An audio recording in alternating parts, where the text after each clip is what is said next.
Okay. So this is going to be awkward, but right now I'm recording this for the people who are at home.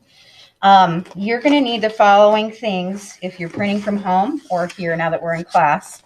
You're going to find your golden envelope and you're going to find your card plate.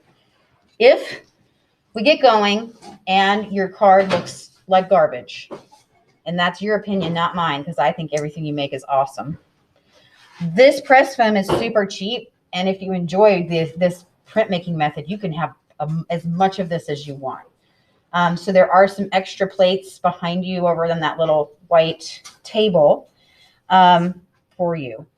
In your envelope, you can do this with me if you want, if you have it. You should have at least 3 or 4 envelopes. I cannot remember what I gave you. But if we only have 3 envelopes, then that's how many really good cards you need to make.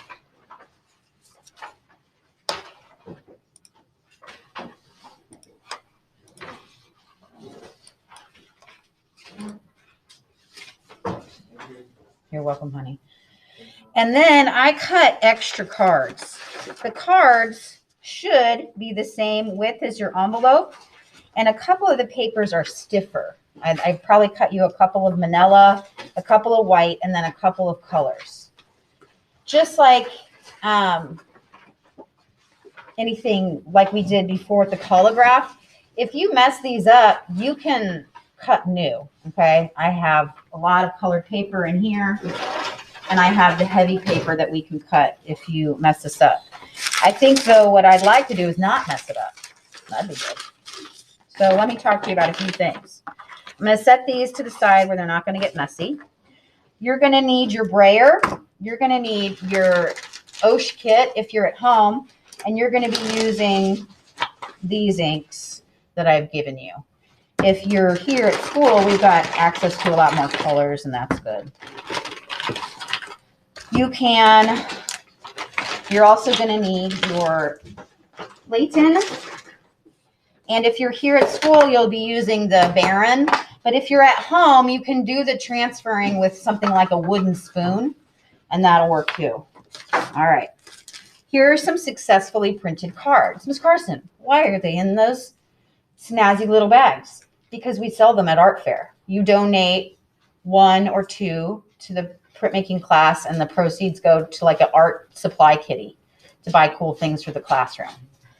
And it's donation, so people will pay whatever they want for these cards.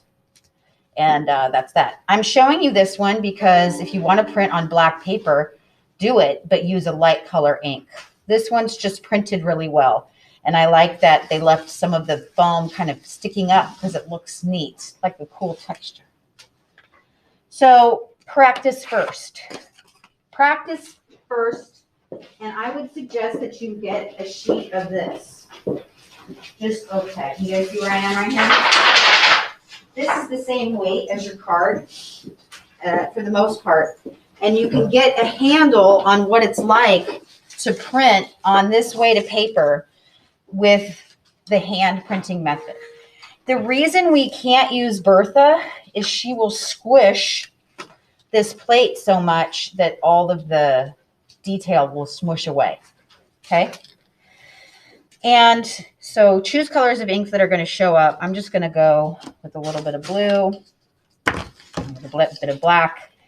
You all did a great job experimenting with color and how you printed your collagraphs and layering ink and all of that. You want a right amount of ink where it's not sinking down into the grooves, but that it's going to print dark enough. So I charge my brayer, but then I move over to a clean side. So I start hearing that snapping sound. Hear that? Okay, so that's velvet, and that's not. So you want more of the velvet sound. And that you see that the smoothness of the ink, the peaks of the ink are quite a bit softer. So here I've got way too much ink. It's really squishy. I've got medium peaks, a little less, and then right now I'm at velvet. And we're going to see if velvet works. Okay. I'm on my placemat. I'm on the dirty part of my placemat. My cards are not going to come anywhere near the inky part. So I was kind of laid back about the print margins on your other methods, but on this one, I need you to be a little bit more careful. And I could tell that Velvet wasn't going to do it. I can tell that it wasn't enough ink. So I'm back up here to my kind of gooier one.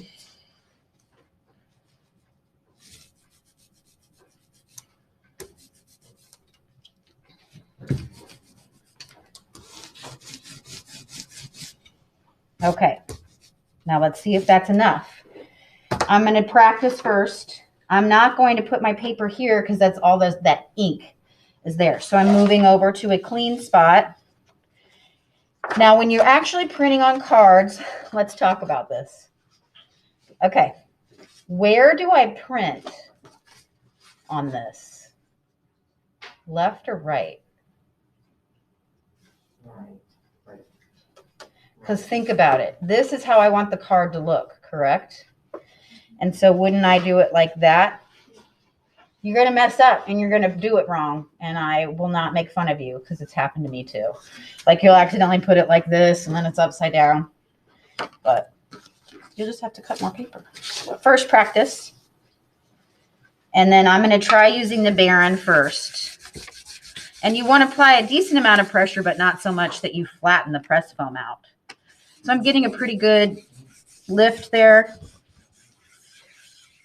And I always peek, okay? I'm peeking, not just pulling. You can re-ink. So if you have an area that's a little light or where maybe your fingerprint was, you can kind of do this. It's not going to hurt anything. And then you can also rub with your fingers or if you're at home using a spoon. All these things work.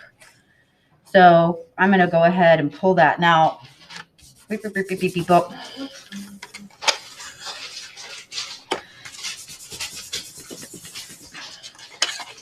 So we'll talk about it here.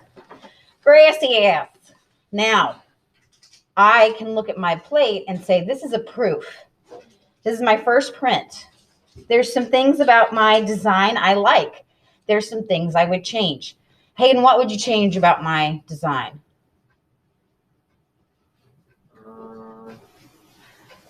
Like that's changeable right now. Yeah. Maybe have more color.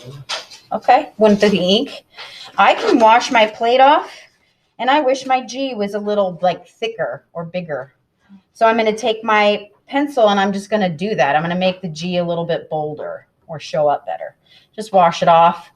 And that's a good point. If you're printing and you're going for it, I told you I don't like washing things. But for this, if I wanted to switch to reds, I am going to rinse this off. So at the end, you do have to go over and wash it. These brayers, if you leave this acrylic ink on them all block, the acrylic ink won't come off and the brayers kind of ruin. When you're cleaning your plate, you guys glance back here.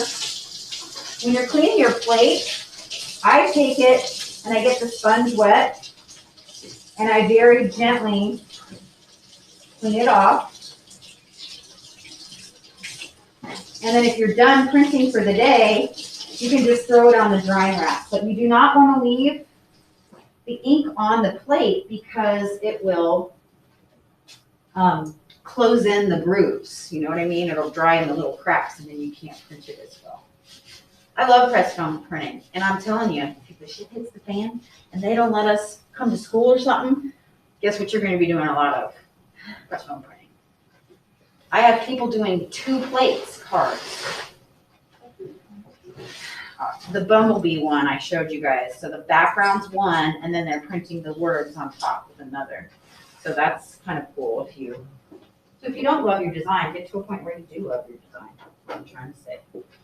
I forgot I was recording this. This is going to be the best video ever. Okay, you guys got it? You understand what to do? Awesome. If you haven't turned your plate in on Schoology, please do so I can give you